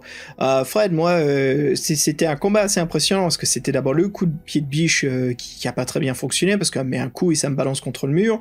Le pied de biche est au bout de la salle, mais je prends une arme improvisée, je rattaque, j'arrive quand même à bien lui faire du mal, mais elle est toujours vivante, elle nous attaque toujours. Le combat il sort de la salle de bain et ça continue dans le couloir, je continue à l'attaquer. Au bout d'un moment, je suis allé, bon, faut que je la bute là, je balance un cocktail Molotov en plein sur elle, mais c'est pas assez. Parce que c'est juste qu'il a pas bien pris, je l'ai pas assez bien lancé, elle a un peu brûlé mais pas complètement. Mais là tu résimes un peu le combat alors que c'est un combat épique. Qu'en fait effectivement complètement épique. En fait on est déjà dans la salle de bain et en fait non, t'as pas le choix. Si tu veux déjà te sortir de la salle de bain, t'es obligé de prendre un objet autour de toi parce que tes armes lui font rien, elle est trop puissante. En fait t'es obligé de l'électrocuter dans son bain. Dans ses premières. Oui, il y a un premier taser acte. qui l'appelle un oui, c'est le choker. premier acte parce que un choker, voilà. Non, Et ça, c'est important parce que Ouais. Au début, non, tu plonges vraiment une lampe dans l'eau. Hein. C'est une lampe qui te sauve si tu plonges une lampe dans l'eau. Et après. ce qu'il électrocute, ouais. Ouais, donc tu penses qu'elle est morte. Donc là, tu prends un peu le temps de voir ce qu'il y a autour de toi. Tu récupères un choker. Donc c'est une espèce de taser manuel, je présume. Une espèce de taser. Et là, on commence à sortir, se rendre vers la porte vitrée. Et puis là, en fait, elle sort comme une folle de la chambre, quoi, encore vivante. Donc là, effectivement, là, schlack, c'est coup de choker pour la paralyser. Et donc là, on arrive avec les clés qu'on a récupérées, on arrive à monter à l'étage. Et en fait, on monte à l'étage, on tombe sur 2 humains. Et en fait, qu'est-ce qui se passe? Elle arrive derrière nous encore une fois, quoi. Elle nous poursuit. Et là, effectivement, là, c'est là qu'il faut utiliser son cocktail Molotov et diverses choses et variées, quoi. Ouais, tu lui balances au cocktail Molotov pour la ralentir et en fait les 2 humains, on voit il y en a un qui est en train de chercher quelque chose dans sa poche autour de sa hanche pendant qu'il y en a un autre qui est un peu perturbé. Alors là c'est bien parce que David nous fait jouer justement sur le comportement, les gestes des êtres humains. En gros c'est voilà, il faut deviner un peu ce qui se passe. S'il va vers sa hanche, c'est une arme à feu. Donc il faut nous il y a une arme justement qui sont une petite table de chevet, il faut la prendre et tirer justement sur celui qui va pour une arme, ce qui nous sauve parce que justement il sort un flingue donc on tire dessus juste à temps. D'ailleurs c'est la femme, il y a un mec, il y a un homme, le mec en fait il va récupérer le flingue sur la table et c'est la femme qui veut sortir une arme, donc en fait on est obligé de tuer la femme en premier, quoi. C'est quand même ouais fort. Et puis on tire la table de chevet vers nous justement comme ça l'arme tombe dans notre direction et puis après on abat l'homme et c'est là encore une fois où c'est ce retour vers le combat de la vampire de la salle de bain qui est en face de nous et là encore on peut vider notre arme sur elle mais c'est ouais et après justement on peut se servir du pistolet pour la battre et c'est un petit peu de la comment dire la buter quoi, merde, quand est-ce qu'elle meurt, mais c'est incroyable cette scène d'action, hein, la continuité, le fait qu'on avance vers le salon, on rencontre les 2 autres personnes, c'est chouette, hein, c'est une grosse scène d'action, hein, c'est je dirais, je pensais que c'était le climax du livre mais il y a encore une grosse scène d'action qui nous attend. En fait, c'est ça. Donc là, on s'est dit, en fait, là, c'était vraiment le stéréotype de la vampire magnifique, belle comme tout. En plus, avec ses pouvoirs de persuasion donc on résiste de toutes nos forces. On manque de se faire tuer.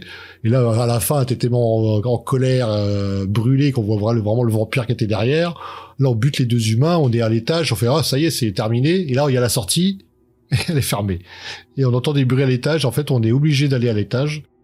Et donc, il y a même une voix qui nous appelle. Il y a une espèce de présence qui nous a senti, qui nous appelle et on peut résister, faire un petit détour par une chambre où il y a un ordinateur. Je crois qu'on trouve quelques infos. Je sais plus trop où ce qu'on trouve d'ailleurs. Ouais, on a sauté un petit peu, Fred, mais il y a aussi le chapitre où on découvre un peu les ghouls qui sont capturés, qui sont fermés, expérimentés. Ça, c'est la 2e salle de l'étage, celle-ci, ouais.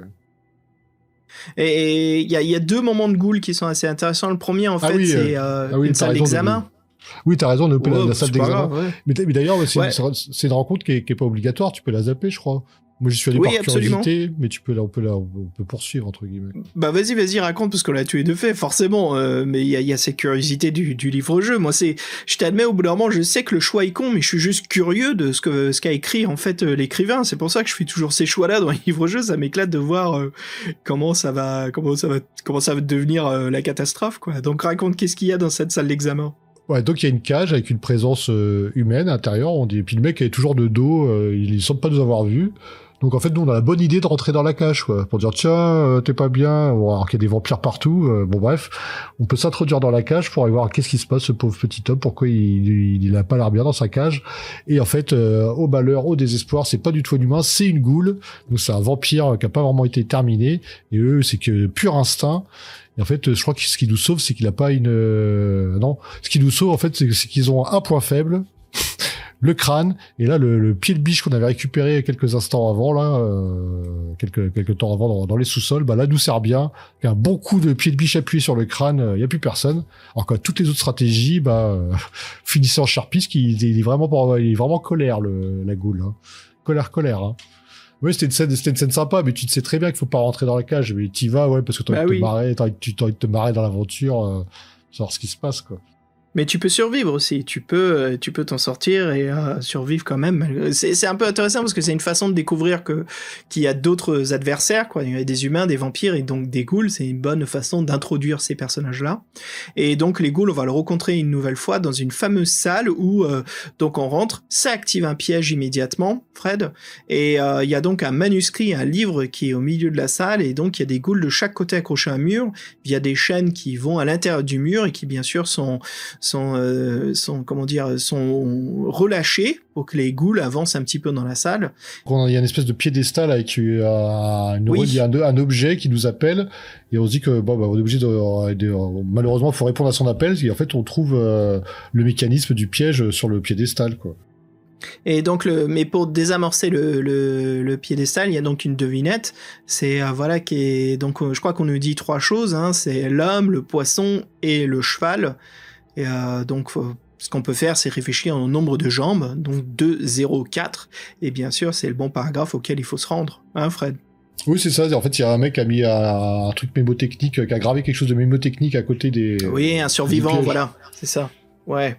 Et donc on a le symbole de l'homme, d'un poisson et d'un cheval. Il faut trouver les lignes. Bon, c'est vrai que c'est assez simple, ça vient assez vite à l'esprit aussi. Ouais. Mais par contre, si on peut parler un petit peu là-dessus, le livre nous a pas servi en fait dans ce premier volume, parce qu'on ramasse ce fameux objet, cette relique en fait, mais à quoi ça sert? Je crois que si t'as bien écouté l'interview, il a dit qu'on trouvait un artefact dans le premier bouquin et que dans la première aventure, et que cet artefact-là, en fait, c'était le nerf de l'histoire. Donc, je pense que ça ressemble un peu au Necronomicon dans le genre, donc tout est possible. Et donc ouais, Fred, ce livre qui est vachement important parce que ça va nous servir, donc on peut en discuter. C'est un peu ce boss, c'est le boss final, le big boss, quoi. Lyrique. Ouais, donc on redescend au rez-de-chaussée et là, il y a quelqu'un qui nous parle et là, de par sa façon de nous traiter, en fait, on comprend que c'est le boss. Lui, il nous propose carrément de faire 3 tentatives pour le tuer sans qu'il lève de chercher à nous attaquer. Donc là, on a tout notre inventaire et il faut savoir qu'est-ce qu'on va faire avec contre lui. Là, en fait, je te dis que tout à l'heure, j'étais mort 3 fois, c'est fou, je suis mort une fois contre lui, c'était la 4e, que j'ai essayé de fuir, et non, c'est pas possible. Il te rattrape et il te tord le cou, avant même que t'aies fait 10 mètres, donc voilà. Ouais, en fait, ce qu'il faut, c'est avoir tous les objets pour se défendre, parce qu'il faut essayer toutes les tentatives, et c'est là où ça nous donne une ouverture, une possibilité de contre-attaquer Eric, justement parce que il est un petit peu trop sûr de lui-même, et son complexe de supériorité fait en sorte qu'il néglige un peu notre envie de survivre. En fait, c'est ça, de toute façon, les 3 chances, vous le tuerez pas à ce moment-là. Ça sera que des échecs, mais il faudra quand même faire les bons choix pour pas que ce soit des échecs pires. Et donc, suite à cette suite d'échecs, comme tout bon vampire, il commence à vous sucer le sang. Et c'est là, en fait, que là, il y a dans les derniers, un dernier instant de bravoure, je crois qu'on trouve un pieu à côté de nous, là, et on lui enfonce par la mâchoire, par la gorge, la mâchoire. Ouais. Et donc là, il relâche son étreinte et là, c'est le début, d'un grand combat contre lui, quoi, qui n'arrête pas, quoi. Ouais, encore une fois, il faut choisir les bonnes actions, il faut bien se défendre, utiliser tout ce qu'on a, même s'il ne reste quasiment plus rien de notre armement. Parce que finalement, tout ce qu'on arrive à faire, c'est juste de l'immobiliser pendant quelques secondes, tellement qu'il subit de dégâts, ou nous, on peut en profiter pour trouver la clé et s'enfuir. Bah non, en fait, il y a une explosion, c'est le gaz. Attends, j'allais dire backdraft. Oui, le gaz. Backdraft. Vas-y, tu nous fais le backdraft. Ben oui, attends, on a les pieux, je crois que tu peux lui rebalancer un cocktail Molotov, bon ça c'était avant. Et en fait, là, le truc, c'est qu'il y avait une conduite de gaz qui s'était mise en route, et là, avec notre briquet qu'on a récupéré au début de l'aventure, et ben voilà, on jette le briquet dans sa direction, et là on est dans une cuisine, la cuisine explose. Nous, on est du bon côté de l'explosion, donc on est soufflé, on se dirige vers la sortie à toute vitesse, le plus rapidement qu'on peut en tout cas, parce que on dit bien que le personnage a un bras cassé, la cheville, une entorse à la cheville, donc bref, c'est le bordel. On s'élance sur une route, et ouais, en fait, on voit qu'il y a des habitations, il y a d'autres habitations autour qui s'animent. Et on voit le mec sortir à la porte encore vivant et nous gueuler dessus alors qu'on est en train de fuir. Et là, c'est vrai qu'heureusement, on a un allié qui vient nous sauver. Ouais, justement, on s'enfuit jusqu'à ce qu'on atteigne la route et encore une fois, on nous dit bien qu'il faut pousser, il faut pas qu'on abandonne, qu'on est vraiment en train de combattre notre propre envie de tout abandonner, qu'on est à bout, on a justement le bras pété, les côtes, ça m'étonnerait pas, on est vraiment dans un état, comment dire, de survie, hein. On est vraiment au dernier moment de notre vie et c'est là où il y a une voiture qui passe à côté de nous, qui ouvre la porte, qui nous dit de monter à bord, notre sauveur, notre ange gardien.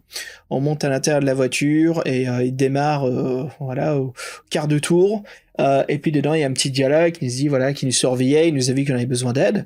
Et qu'est-ce qui se passe? D'un coup, on sent quelque chose qui nous pique. Il vient de nous assigner à une seringue hypodermique hypodermique. De fusil hypodermique. Ouais, voilà. Et donc, il nous dit, c'est juste, qu'il n'y ait pas de souci. De toute façon, on est tellement crevé. Merde, on se retrouve dans une situation horrible pour en être dans une autre. Parce que, bien sûr, on se réveille dans une cellule et on est en fait dans un fameux groupe qui chasseur de vampires qui nous dit en fait qu'on est en train de se transformer en vampire parce que en fait ça revient à notre tout premier combat, le moment où on a dû combattre le vampire qui était en train de nous sucer, hein, qui était en train de servir de nous comme son repas. Quand on l'a justement attaqué, il nous avait vomi dessus, on avait ce fameux goût un peu de fer dans la bouche et en fait c'est pour se transformer. Il nous explique, le mec de chasseur de vampires, qu'il faut que le vampire fasse un échange de 50%, garder 50% de notre sang et qu'il nous donne la moitié de son sang aussi. Et donc, comme nous, on était déjà un repas qui était constamment servi, c'est sûr qu'on avait quasiment plus de sang. Et quand il nous a vomi dans la bouche, ça nous a en fait donné du sang de vampire. Et donc, pendant ce livre, on se rend compte qu'on est en train on n'est pas encore, mais on est en train de se transformer tout doucement, quoi. Et donc là, c'est pour ça qu'on est capturé par ce groupe, enfermé, utilisé en fait comme, je sais pas si aussi ils vont nous tester dessus, mais qu'on est en train de devenir un vampire. On a un cobaye, on a un fucking cobaye. Fucking cobaye, quoi. Donc ouais, voilà, et c'est là où le livre se termine, on verra ce qui va se passer. Et on a hâte de savoir la suite, parce que il y a tout ce qu'il faut, c'est un super cliffhanger, je dirais, pour ce premier volume.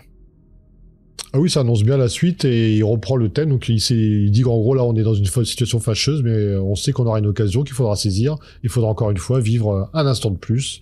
Donc voilà, avec l'interview de l'auteur, vous voyez à peu près ce que ça peut donner, après avoir suivi cette histoire aussi avec nous. Donc vous voyez une histoire courte mais pas trop, et voilà, on va parler d'autres sorties sur l'aventure.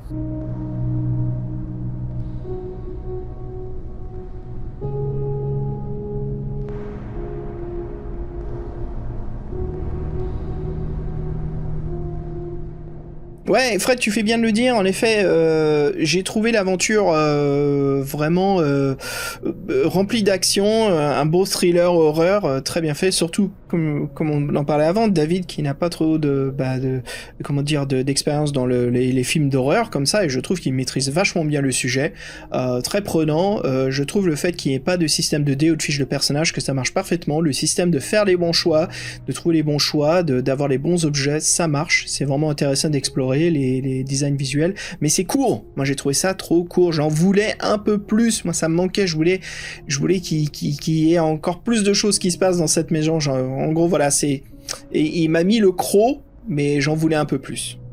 C'est vrai que là c'est suivi notre histoire, c'est vrai qu'il y a 211 paragraphes, je sais plus, 221, je sais plus. Il en a parlé tout à l'heure, le chiffre exact, c'est dans les 200, quoi. Et en fait, c'est vrai, 211, c'est ça, c'est ce qui me revenait à l'esprit. 211 paragraphes. Et c'est vrai que, en fin de compte, il y a une succession de rencontres. En fait, c'est une succession de rencontres de vampires ou de ghouls, qu'il faut prendre de la bonne façon. C'est vrai que c'est très cinématographique. Moi, quand je lisais, j'ai vraiment l'impression de jouer à un jeu vidéo, en fait. Donc là, ces références au survival horror, ça m'étonne pas. Mais c'est vrai que moi, j'ai trouvé en plus que moi, un petit bémol que je mettrais dans cette aventure, c'est vrai que les combats étaient très scriptés, nous on aime bien quand ça se passe comme ça. Mais un petit bémol, moi, ce que j'ai remis, c'est qu'en fait, l'interactivité dans les choix est une fausse interactivité. Il y a pas vraiment beaucoup de choix. Tous les choix qui doivent être faits, ce sont les bons choix. Dès que tu fais le mauvais choix, ou bien ça se termine par une mort, ou bien en fait c'est un choix qui a pas trop d'incidence, que en fait faut que tu refasses un autre choix derrière, l'auteur t'emmène où il veut. Ou des fois quand t'as plusieurs chemins, on te dit non, le chemin là il est fermé, pour l'instant tu peux pas y aller, donc t'es obligé d'aller là. Et moi j'ai trouvé que à ce niveau-là il manquait en fait une vraie interactivité. Là on est carrément pour réussir l'aventure.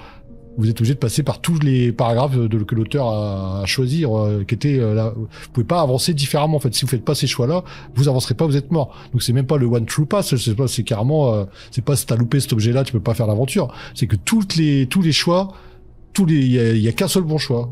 Et c'est peut-être que ça remplace les dés, mais moi j'ai trouvé que ça limitait en fait un peu l'histoire. Vous pouvez pas la rejouer en fait. Vous aurez tout le temps la même aventure. Ça c'est un bémol que je peux faire pour cette histoire par exemple. Je sais pas si tu penses la même chose que moi. Ouais, c'est le souci que j'ai eu en fait, c'est que en finissant l'aventure, forcément on meurt 3 fois, mais à chaque fois je m'amusais, et puis des fois je gardais un petit peu l'index entre 2 pages pour voir un petit peu ce que faisaient certains choix. Je me rendais compte finalement qu'il y avait en effet qu'un seul choix, qu'une seule possibilité, et puis finalement il y a des rencontres qui sont obligatoires de passer par là. Donc il y avait pas autant de possibilités monde ouverte, si tu veux, ou lieu, tu sais, dans cette maison on est obligé de passer à certains endroits. Il y a pas vraiment des zones qu'on peut explorer pour vivre des petits moments d'action ou certaines petites histoires, ou trouver des petits moments spécifiques à l'aventure qui sent que l'aventure est personnalisée et qu'elle est vraiment individuelle. C'est vrai que là, Fred, on vient le constater, on parle dans le podcast, on a quasiment tous les deux vécu exactement les mêmes moments avec les mêmes choix.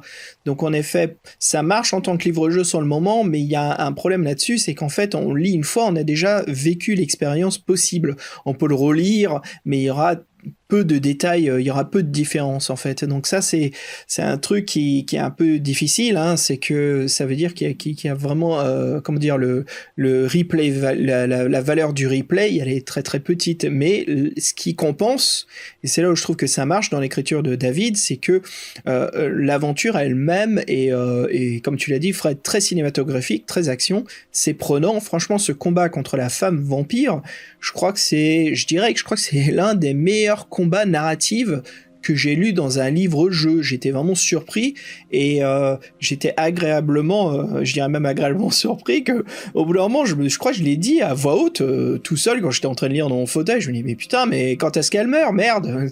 Parce que j'avais fait un choix de m'amuser pour me vider de mes 2 cocktails Molotov, mon couteau, le taser, l'avoir électrifié dans la baignoire. Je lui ai dit mais mon Dieu, j'ai l'impression de me battre contre Jaws, tu sais, le requin qui veut juste pas crever quoi. Donc c'était super, on sent bien l'adrénaline, voilà, on sent vraiment ça. Et mais ouais, c'est juste, j'aurais voulu un peu l'exemple à prendre comme quand on parle David, hein, c'est voilà, dans les Resident Evil, on peut aller dans des salles qui ont leur propre atmosphère, avec aussi pourquoi pas d'autres jeux qui nous permettent d'avoir d'autres armes, ou juste d'apprendre un peu plus sur ce groupe de vampires, sur ce nid, savoir un petit peu quelles sont leurs origines, peut-être d'en apprendre un peu plus sur Eric avant qu'on le rencontre, ce qui peut changer un petit peu le dialogue, malgré que le combat bien sûr il va quand même être difficile, mais ça peut changer un petit peu le caractère qu'il a envers nous, au lieu que ça soit le chat et la souris. Eric il se méfie un peu plus de nous parce qu'il a vu qu'on est rentré dans des salles qu'on ne devait pas explorer. Donc ouais, il y a toutes ces possibilités là. Mais pour bien sûr le produit qu'est ce livre, hein, c'est un livre indépendant, un livre dont vous êtes le héros, je trouve que c'est un très très beau travail et c'est comment dire, une aventure que je regrette pas du tout d'avoir découverte, qui est vraiment plaisante, hein, qui est superbe, qui est voilà, si je veux partager maintenant, j'ai un deuxième livre-jeu que je peux proposer à quelqu'un qui me dit je veux lire de l'épouvante, pas de l'heroic fantasy. J'ai bien sûr le manoir de l'enfer et maintenant donc l'ascension que je peux proposer. Par contre, il y a une chose qui est très bien avec ces combats scriptés, c'est vrai que les dés ne nous manquent pas. En fait, moi, j'étais surpris qu'il n'y ait pas de dés, mais en fait, j'ai oublié aussitôt quand je suis rentré dans l'aventure. Et c'est vrai que il disait l'aventure est difficile, que quand vous disiez les choix, vous avez des alternatives qui sont pas vraiment des bonnes alternatives. Il y a qu'une seule bonne façon de procéder, il y a qu'une seule bonne façon de tuer le vampire. Donc faut trouver la bonne. Et c'est vrai, c'est une succession de rencontres cinématographiques. Et moi, ce que j'ai trouvé, c'est qu'il y avait aussi, on voyait qu'au fur et à mesure de l'aventure, il y avait une amélioration dans la confiance de l'auteur, ou dans les sous-sols, c'était un peu le même champ lexical qui revenait, un peu les mêmes descriptions. On entendait souvent des bruits, on écoutait à toutes les portes, c'était souvent les mêmes phrases qui revenaient. Et je trouvais qu'il s'était plus lâché dans ces combats à rallonge, avec les relations avec ces personnages-là qui sont. J'ai trouvé qu'en fait, on voyait une vraie progression dans l'écriture, j'ai envie de dire, ou même dans la représentation du monde. Il avait plus confiance et il a plus pris son pied avec ses boss, sa femme vampire et Eric, et ça se sentait. Et c'est vrai que au début, c'est pas que j'étais dubitatif, mais je dis bon, ça manque un petit peu c'est un peu scolaire, j'avais envie de dire. Et après, j'ai commencé à voir vraiment l'âme de l'auteur, c'est-à-dire ses envies. Et moi, qu'il soit un fan de manga, ça m'a pas du tout étonné, parce que moi, j'ai eu l'impression de vivre dans un jeu vidéo manga. Moi, j'ai l'impression que j'étais, en fait, quand je jouais à ce truc. Ouais, et ça, on l'entend dans l'interview, si on peut rebondir un petit peu sur David, où il se disait il était fan de manga, il verrait pas du tout ce style artistique. Moi, je le vois absolument, Fred. Mais lui, en plus, qui voulait faire du noir et blanc, mais je vois absolument l'ascension avec un style vampire manga, un truc, comme on dit, les fameuses... Mais ouais, un truc, tu sais, genre Kazuo Umezu, Jinju, n'importe quoi, Ito Junji, ou même, comment il s'appelle, celui de l'école emportée, le grand classique, Kazuo Umezu, c'est ça, Umezu. Donc je verrais absolument ce style, et en plus tu peux même lui donner un côté stylisé où tu trouves quelqu'un qui arrive à reprendre un petit peu ce style graphique des mangas des années 70, tu sais, comme Astro Boy ou voilà, Umezu encore, l'école emportée, ça fait très années 70, et c'était un style de manga très unique. Moi je verrais absolument, parce que ça peut être pris très au sérieux, ça peut être très angoissant, très horreur, épouvante, mais voilà, si David nous écoute, moi je suis mordu, et le jeu de mots non intentionnel, hein. Mes couilles. C'est un peu la référence Las Vegas comme ça. Attends, quoi, de quoi on parle? Mais ouais, en tout cas, voilà, c'est juste pour rebondir là-dessus. Je suis scotché, je suis fan. Et le truc, c'est qu'il y a quelques photos dans le livre, voilà, comme on parlait Fabien, mais il n'y a pas vraiment un choix artistique dédié. Donc c'est à chacun notre imagination. Mais comme il est fan de manga, encore une fois, alors moi, ça serait absolument un grand délire de voir ça et que ça soit pris au sérieux là-dessus et qu'un super artiste... Nickel. Mais ouais, en tout cas, Fred, moi, encore une fois, jeu de mots non intentionnel, ça me démange de connaître la suite. C'est quelque chose que je me mettrais bien sous la dent. Mais moi, je sais pas, moi, il commence à voir, on est pratiquement mort là face à Eric, le dernier vampire, on l'a essayé de tuer 3 fois, il s'est rigolé de nous, on était un agneau devant un loup, quoi, presque, pire que ça. Et donc on est là, on est en train de céder, et là en fait on a une espèce de force intérieure qui arrive, et moi je voyais presque le truc du loup-garou, en fait qu'on était un loup-garou. Là ça m'aura fait délirer, parce que bon... Et je lui dis, le mec c'est un loup-garou en fait. Mais bon, oui. C'est un peu osé, mais ouais c'est cool, ça va faire des loups-garous contre les vampires, moi ça me parle forcément, entre Et puis ça fait un moment. Ouais, ça fait un moment. Ça, le pendulum a fait le tour, il revient là. Je crois qu'on peut ramener un petit peu sous un autre œil et un autre style esthétique les vampires loups-garous, quoi. Surtout le nouveau jeu Vampire Masquerade, il marche très bien sur Steam, donc ouais, je crois que c'est le moment de ramener tout cet univers. C'était quoi les maisons d'édition, Fred? Des jeux de rôle? C'était merde, c'était c'était Look quelque chose. White Wolf? Ah oui, c'est White Wolf, voilà. Ouais. C'est White Wolf, ouais. Ouais, enfin voilà, pour ceux qui connaissent pas, et dans les fins années 90, il y a eu la grande mode de Vampire Masquerade, Werewolf, et c'était quoi les mages déjà? C'était l'Ascension, Mage l'Ascension. L'Ascension. Voilà, donc ouais, c'était la grande mode du jeu de rôle gothique. Mais là, ouais, je retrouve un petit peu, mais au goût du jour, quoi, avec le roman de David Gabriel. Non, mais en tout cas, oui, le survival, moi, c'est vraiment cet univers-là que j'ai vu plus que les films d'horreur, c'est vrai. En plus, comme vous l'avez appris, donc il n'est pas spécialement fan, et ouais. En tout cas, c'est sûr que là, si vous êtes fan de ce genre d'univers, les combats très scriptés fonctionnent très bien. Franchement, c'est vrai c'est de l'action, vous êtes là-dedans. C'est très simple, que des choix, pas de dés. C'est vrai qu'on peut le recommander pour un jeune débutant, parce qu'au moins, il sera dans le vif du sujet, comme on le dit souvent. Mais après, c'est vrai que pour ceux qui sont plus habilités au système, au livre-jeu, je pense que ça dépendra de leur appétence pour ces univers-là, quoi. Peut-être. Tu sais, c'est entre chaque grand jeu. Des fois, c'est bien de faire un petit one-shot individuel. Tu sais, si on joue constamment Donjons et Dragons, c'est bien des fois de faire un petit Paranoia, de faire un petit one-shot Star Wars. C'est histoire de briser un petit peu la répétition. Et je trouve que l'Ascension, c'est parfait, quoi. Si on lit du livre-jeu, qu'on fait que l'Heroic Fantasy, allez, on se fait un petit coup de l'Ascension, là. Comme ça change un petit peu d'univers et ça nous permet justement de changer et de redécouvrir quelque chose de bien plus frais, quoi. C'est top. En tout cas, c'est une initiative que nous, on peut que saluer, parce que c'est vrai qu'on dit toujours, on aimerait bien qu'il y ait beaucoup de nouveaux auteurs et qu'il y ait bien beaucoup de nouveaux livres qui sortent, parce que ça veut, voilà, c'est pour alimenter notre passion et ce qu'on aime bien faire. Donc voilà, félicitations, et félicitations aussi à cette nouvelle boîte d'édition, Ma Game Books, qui traduit aussi les œuvres des auteurs français en anglais. Et nous, on trouve que ça, c'est une super idée, par exemple. Oui, absolument. Voilà, si vous êtes anglophone et plus confortable à lire l'anglais que le français, vous pouvez trouver bien sûr l'Ascension en anglais. Voilà, My Game Books, on mettra aussi le lien du site web, voilà, dans les infos du podcast. Et Fred, voilà, donc on en arrive justement au bout de nous-mêmes. Nous avons fini notre ascension. Et Fred, voilà, pour conclure justement sur l'ascension, je te propose de le noter. Tu lui mets combien de coups de croc sur 5 ? 3 coups de croc sur 5, ouais, sans gousse d'ail. Ouais, moi je lui mets 4 pieux sur 5, absolument. Passez un très très bon moment. Et en tout cas, si vous êtes écrivain ou même maître du jeu, je trouve que les combats dans l'Ascension sont une bonne source d'inspiration pour savoir comment écrire ou même être inspiré sur des combats dynamiques. C'est vraiment très très bien fait, quoi. C'est génial. Et puis Fred, avant de se quitter, je te propose de saluer nos Patreons, nos contributeurs. Bah oui, surtout après notre super table ronde, là, on a pu les voir, on a pu échanger, c'est vraiment génial, quoi. Allez, on commence la liste avec Étienne Fardel, alias Damol. Simon, notre Assos Passe-Marine au Vulcain et Heavy Flammer, ça y est, je m'en souviens. C'est dur à dire. Avec Ems, le Joukiner. Jack, toujours Browns. Prisme X. Pascal Guesser. Jean-Christophe Como. On a notre grand maître parano global, Lorcan. Avec Dorn JV. Et nos aventuriers, Sébastien Bellesi. Suivi du docteur Io. Et de Guillaume Vendée.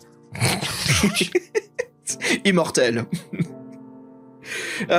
Et si vous voulez nous écrire un email pour nous dire que vous nous saoulez avec la reverb sur le mot ninja, bah tant pis pour vous. Et voilà, bah écoutez, les auditeurs, auditrices, franchement, ce fut un plaisir de discuter de l'Ascension, de parler d'un livre-jeu indépendant, un livre-jeu moderne. Et c'est vraiment chouette. Je voudrais, Fred, on voudrait tous les deux remercier David et Fabien, voilà, surtout David, d'avoir bien sûr accordé à faire l'interview, ça nous fait vraiment plaisir. Merci David, justement, d'entendre, on aime bien entendre les écrivains, on aime bien entendre, comme je disais, leur inspiration, leur source de savoir, et bien sûr, voilà, comment s'est créée l'œuvre. C'est toujours chouette à entendre. Moi, je serais étonné de savoir qu'il disait que le livre marchotait, donc je sais pas trop ce que ça veut dire, mais bon, je pense qu'ils font pas des ventes faramineuses. Mais j'aimerais bien savoir s'ils vendent des livres en anglais, ça m'intéresserait comme notion, ça, pour voir. Bah voilà, si tu nous écoutes, David, si tu veux bien nous écrire, nous en parler un petit peu, ça sera avec plaisir de correspondre avec toi. Fred, ça y est, c'est la fin. Que dis-tu d'un morceau de musique pour rester un petit peu dans le mood vampire, survival et lugubre? Bah oui, on sera très dans la thématique et comme ça, les auditeurs nous écouteront un instant de plus. Alors là, c'est un morceau que j'ai trouvé vraiment parfait pour l'ambiance, et en plus, certains d'entre vous qui sont joueurs de jeux vidéo, qui ne le sont pas, je vous le conseille, un super RPG qui s'intitule Undertale, et je voudrais donc passer un morceau de la bande originale, un morceau qui s'intitule So Cold. Et puis, on vous dit à très bientôt, salut tout le monde! Ouais, salut tout le monde, salut les auditeurs et salut les Patreons, et nous, on s'est bien éclaté sur ce bouquin indie, voilà, donc bonne lecture! Yeehaw!